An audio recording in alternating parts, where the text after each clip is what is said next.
ঘর থেকে তাড়ান অশুভ শক্তি মাত্র একটা ময়ূরের পালকের সাহায্যে।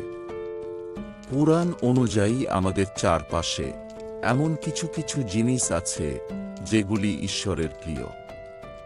এই ধরনের জিনিসগুলিকে হিন্দু ধর্মমতে শুভ বলে মনে করা হয়।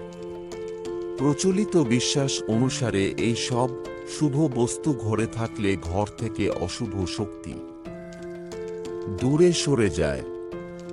তার প্রভাবে ঘরে সুখ, শান্তি ও সমৃদ্ধি বিরাজ করে। এরকমই একটি বস্তু হল ময়ূরের পালক। পুরাণ অনুসারে ময়ূরের পালক শ্রীকৃষ্ণের অত্যন্ত প্রিয়। কৃষ্ণ ময়ূরের পালক তাঁর মস্তকে ধারণ করেন। শ্রীকৃষ্ণের যে কোনো ছবি বা মূর্তি মানের শিরস্ত্রাণে ময়ূরের পালক আমরা সব সময় দেখি। ঘরে ময়ূরের পালক রাখা অত্যন্ত শুভ বলে মনে করা হয়। এক বাস্তু অনুসারে যে কোনো সোমবার 8টা ছোট ময়ূরের পালক নিন। এরপর এগুলি নিচ থেকে ধরে একসঙ্গে বেঁধে ফেলুন। এই পালকগুলি হাতে নিয়ে বলুন, ওম নমঃ শিবায়। তারপর এই পালকগুলি বাড়ির উত্তর বা পূর্ব কোণে রেখে দিন। পালকগুলি এমনভাবে রাখুন যাতে বাইরে থেকে বাড়িতে কেউ এলে তারা এগুলি দেখতে পান।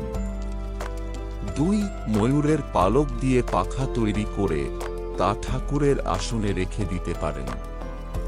প্রতিদিন পুজোর পরে এই পাখা দিয়ে ঠাকুরকে হাওয়া করুন। এর ফলে আপনার জীবনে কোনো কিছুর অভাব থাকবে না। 3 আপনার জন্মছকে শনি রুষ্ট হলে শনিবার 3টে ময়ূরের পালক একসঙ্গে কালো সুতো দিয়ে বেঁধে নিন। এর সঙ্গে 5টা গোটা সুপারি নিয়ে ওম নমঃ শিবায় বলতে বলতে এর ওপরে জলের ছিটে দিন। এর ফলে শনির রোষ অনেকটাই শান্ত করা যাবে।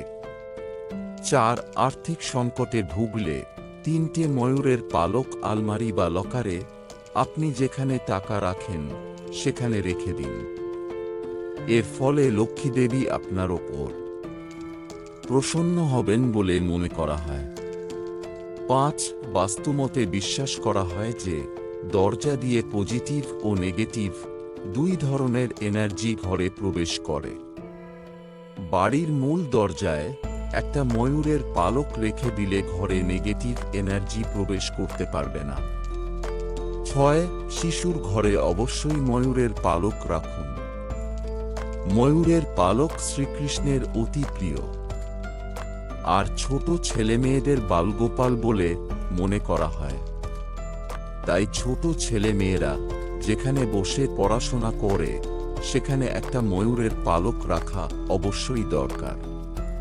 এর ফলে তাদের মনোসংযোগ ক্ষমতা বাড়বে বলে মনে করা হয়। বন্ধুরা, ভিডিওটি ভালো লাগলে লাইক করুন এবং আমাদের চ্যানেলে নতুন হয়ে থাকলে সাবস্ক্রাইব করুন। ধন্যবাদ। আপনার দিনটি শুভ হোক।